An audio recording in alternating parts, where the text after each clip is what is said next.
2 সম্পূরক প্রশ্ন করুন। মাননীয় স্পিকার, আপনাকে অশেষ ধন্যবাদ। মাননীয় স্পিকার, আপনি জানেন যে আমাদের স্বাস্থ্যসেবা একদম তৃণমূল পর্যায়ের লোকজন প্রত্যাশা করে এবং আমাদের এই সরকার, আমাদের মাননীয় প্রধানমন্ত্রীর নেতৃত্বে এই সেবা দিতে আমরা বদ্ধপরিকর।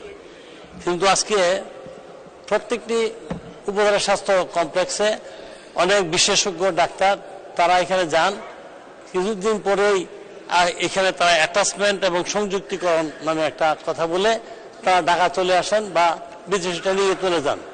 দিনের পর দিন, মাসের পর মাস, বছর পর বছর তারা এখানে সংযুক্তি থেকে তারা এখান থেকে বেতন ভাতা সব উত্তোলন করেন, কিন্তু কোনো সেবা মানুষকে দিতে পারেন নাই।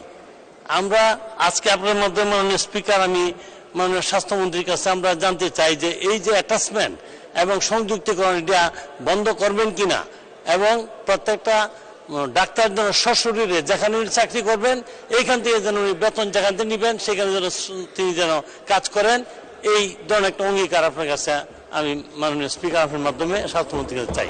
সারা দেশে আমরা সেবা পাবে। ধন্যবাদ মাননীয় সদস্য। মাননীয় মন্ত্রী। ধন্যবাদ মাননীয় স্পিকার। মাননীয় সংসদ সদস্য যে বিষয়টি উত্থাপন করিয়াছেন, আমি এই বিষয়টি সম্বন্ধে ভালোই অবগত আছি। আমি শুধু মন্ত্রী হবার পরে না, মন্ত্রী হবার আগেও আমি এই বিষয়টা নিয়ে অত্যন্ত ওয়াকিবহাল। আমি চাই যে সংযুক্তি জিনিসটা বন্ধ হোক এবং সংযুক্তি যার যেখানে পোস্টিং হবে সে সেখানে কাজ করবে, এটা আমার অঙ্গীকার। এই ব্যাপারে আমি কাজ করব। ধন্যবাদ মাননীয় স্পিকার। ধন্যবাদ।